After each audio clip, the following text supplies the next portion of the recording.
So what happened was, we were decorating the hallway with like loads of different stuff, and we heard this total clatter. Right. And it was a burglar, and that's so he'd fallen down the stairs. Yeah. No, it's fairly. So, welcome to video 2. This is about the nature of existence, and we're going to talk to you about 4 Noble Truths and 3 marks of existence. 3 marks of existence, Anika Anata Dukkha.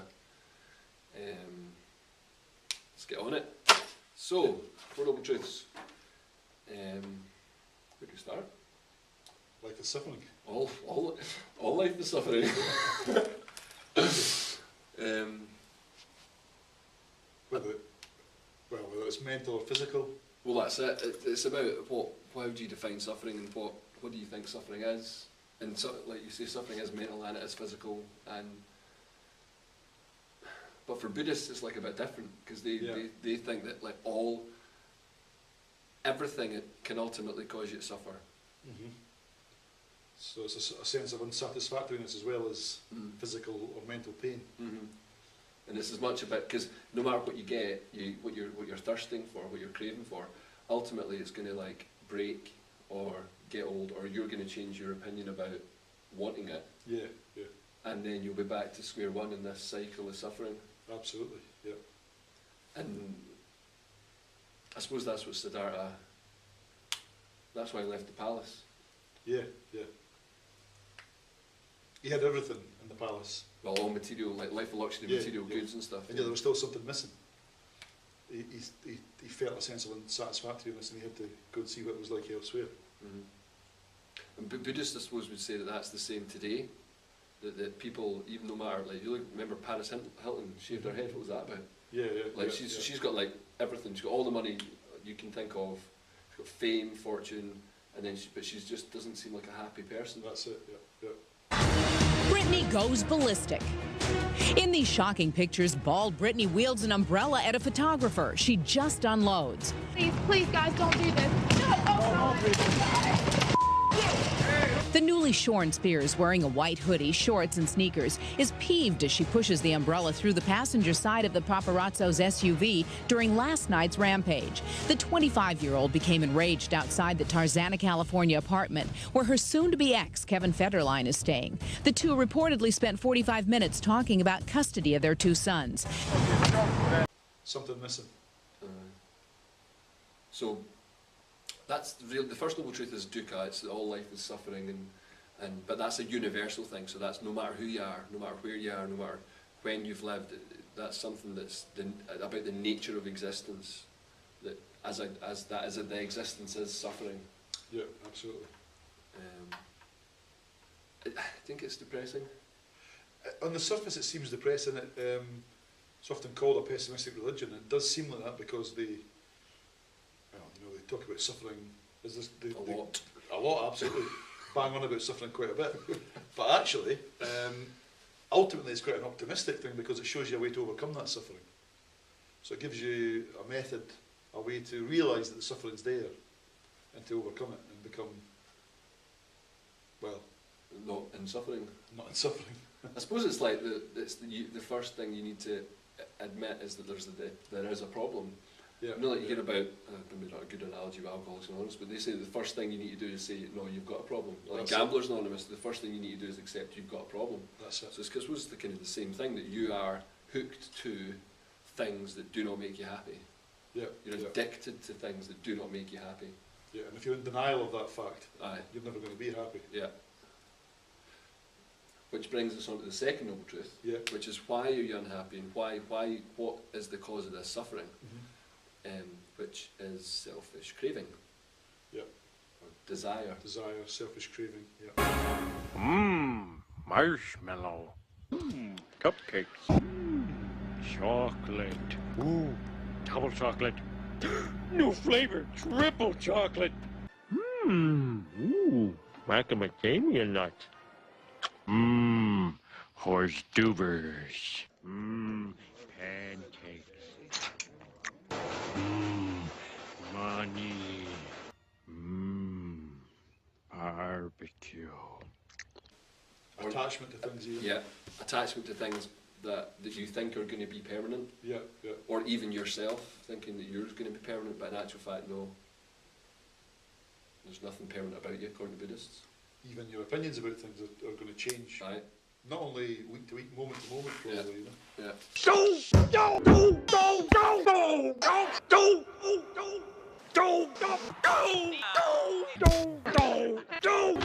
Your perceptions change moment to moment. So that leads to suffering, because you're constantly craving for stuff. Yeah. So ultimately, your suffering is caused by this constant, ever-changing craving that's going on, Yeah, yeah. and the fact that you're trying to rely on stuff, but it's not. There's nothing. There's no lasting Mhm. permanence. Mhm.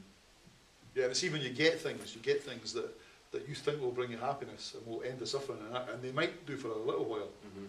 but very shortly it passes you. But you want a particular CD, you get the CD, CD.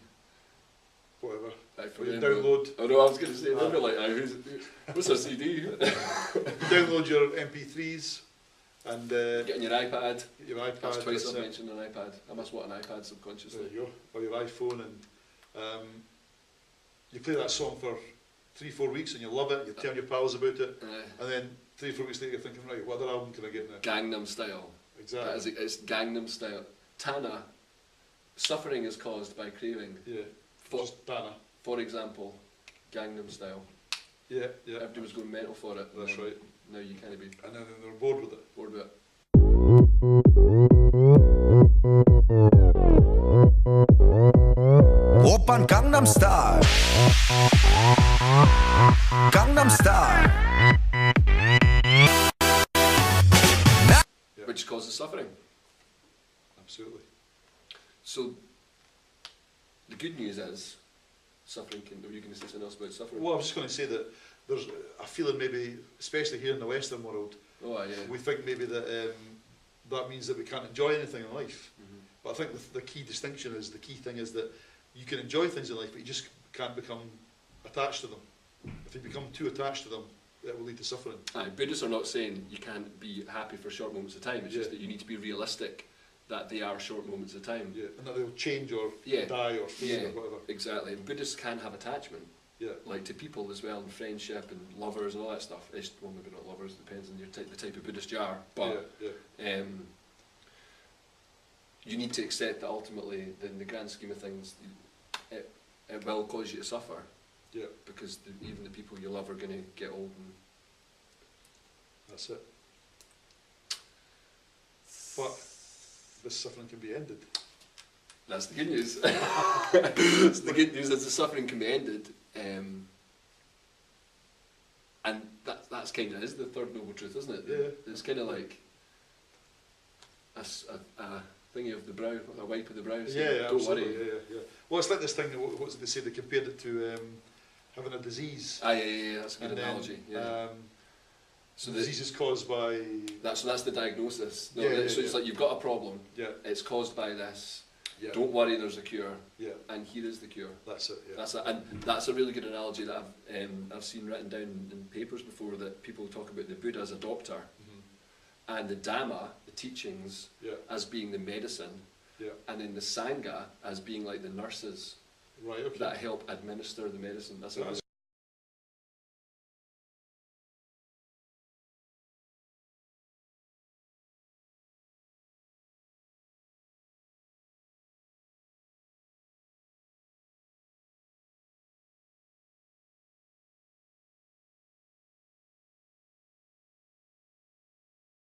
good. that was That's very good. Yeah. I That's think really I good. think I knew that kid. That was, And had they been taught that, or I don't know. had they just dreamt it out themselves? 'Cause that's I don't excellent. know. That is really good though, isn't Really it? As an good. Yeah, analogy. absolutely.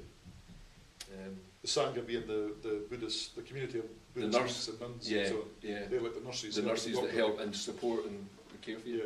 So that's the third noble truth, is just that there is a solution, there is an Yeah, answer yeah. to suffering. And the fourth noble truth would be that, what that is, that by following the middle way and and more specifically looking at the Eightfold Path Yeah. as a tool for the way you live your life, that your suffering can cease. And Buddhists are expected to, as much as they possibly can, follow what Buddha did. Aye. And this idea of him being in the palace and having everything at his disposal, and then he leaves the palace and he becomes emaciated and thin and almost dies at the river.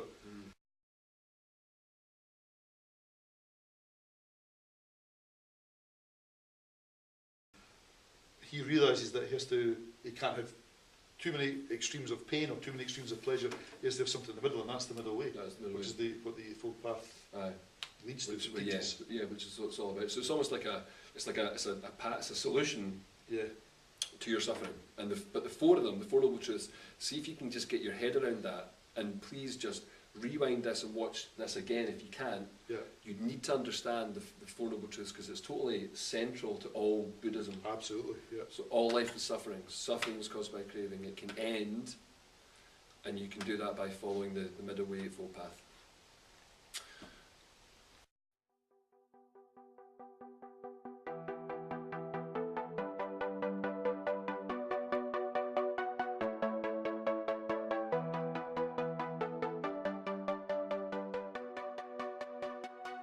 How would you describe what the theories of existence are? Like, are they a worldview? What are they? yeah. It's sort of the thing that characterises existence. The thing that, if you're alive, you can be sure of one thing: you're going to be marked by those three things: suffering. Yeah, it's like you're branded. It's like not brand. Yeah. You're like branded by it, and Yeah, this is yeah. what reality. Whoever you are, wherever you are, whenever you are. In fact, even not just talking about humans, just talking about existence. Yeah, Because yeah. these actually apply to the three marks of existence. Apply to everything. Like even that skittle Yeah, is affected by the three marks of existence. yeah, yeah. Maybe not dukkha. Dukkha? Maybe not dukkha, but no. Okay. So anicca first. Yeah, yeah, yeah. So the anicca is impermanence or constant change. The nice way of remembering it, not getting confused between anicca and anatta, is that anicca has got two C's, and that's like constant change. So that's a nice way to remember Yeah, that. yeah. The Buddhists believe that everything is impermanent. They also believe that everything is interdependent, meaning that everything relies on everything else. And because everything is constantly changing, and because everything relies on everything else, Buddhists say that everything, ultimately everything, is in this constant state of flux. Yeah, The fancy word for that is shunyata. And that applies to this pen. uh-huh. The fact that my hand's been on it is kind of melted the plastic a wee bit. The fact that I've written with it means it's changed at a Yeah. molecular level. Mhm. Keys, Yeah. if you look at the molecule, like scientists, you know, scientists, they would probably agree with that, wouldn't they? Oh, well, I was saying some people's the other day that they reckon that scientists reckon that after 7 years, there's no cell in your body that's the same as it was 7 years ago. Really? There are trillions of cells in the human body. That is many more than the stars in all the known galaxies. Every minute, millions of cells in our body die and must be replaced by new cells so you stay healthy. This means that over the course of 7 to 10 years, nearly every cell in our body will have completely been replaced. So really, the body you've got 7 years later is a different body from the one you had before. And that, Yet you call that my body. well, that's anatta. We'll come back to that in a wee second. Yeah. Anicca's like also applies to like weather, Yeah, yeah. big mountains, everything. Everything, yeah, yeah. And, but getting back to the 7 years new body Yeah, yeah. thing, Buddhists believe that anicca also applies to us. Mm-hmm. So anatta is no self or no soul. Yeah. No fixed identity. I think that's the hardest concept Absolutely. to get your head around.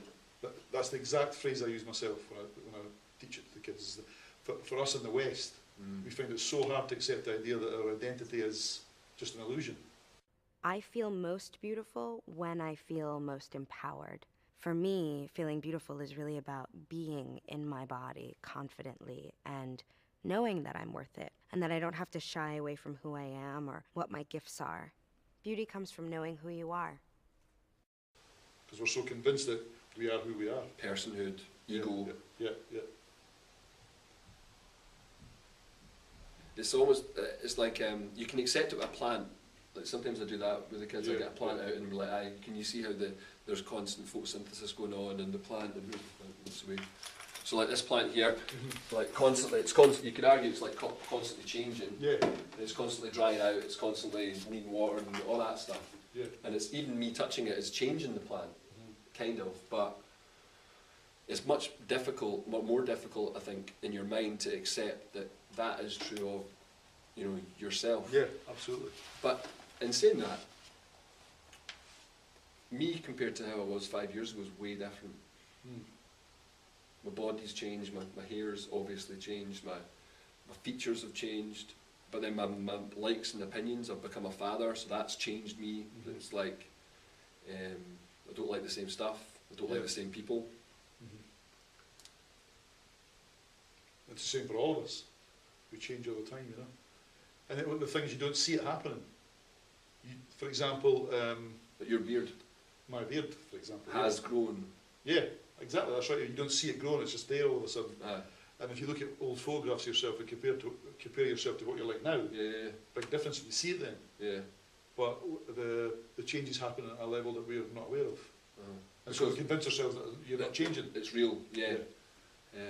It's difficult to get your head around it, but see, actually, when you stop and think about it, it's not too bad, because if you consider what you were like at 5, then what you were like at 15, then what you're like at 35, it's very, very easy to see actually that there's not a lot about you that is permanent. Yeah. And that is also the thing that separates Buddhism from other world religions, because there's no soul.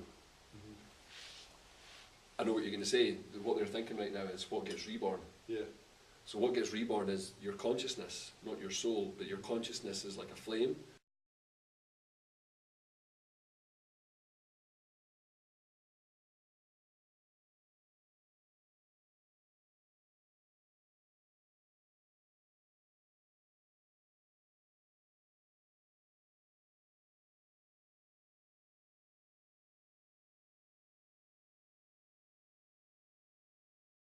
It's ever changing.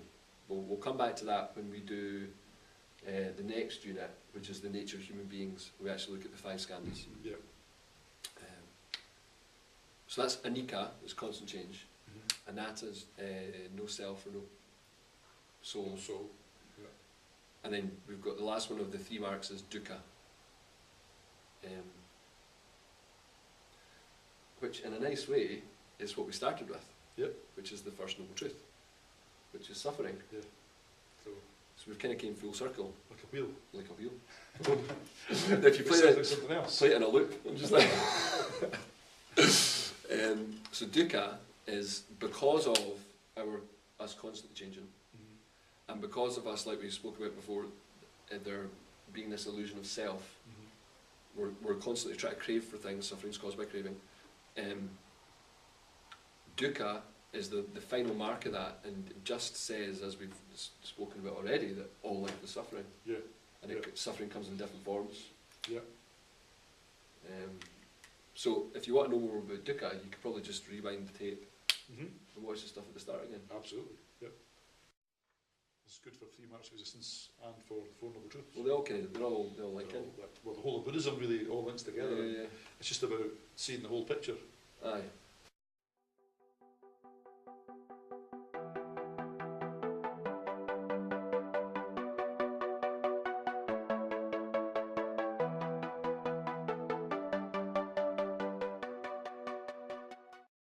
It's difficult because it takes a while to get your head around the concepts and stuff, but when you get there, it starts clicking. Yeah. But it's not like other subjects, because with other subjects you learn this, then you learn that, and you learn this. No. The Buddha, the whole thing, it's like a kind of web that all fits together. Aye. Right, so that was 4 Noble Truths. Yeah. And the 3 marks of existence. We hope you enjoyed the video number 2. Video number 3 is coming shortly. At a cinema near you. That's Yeah.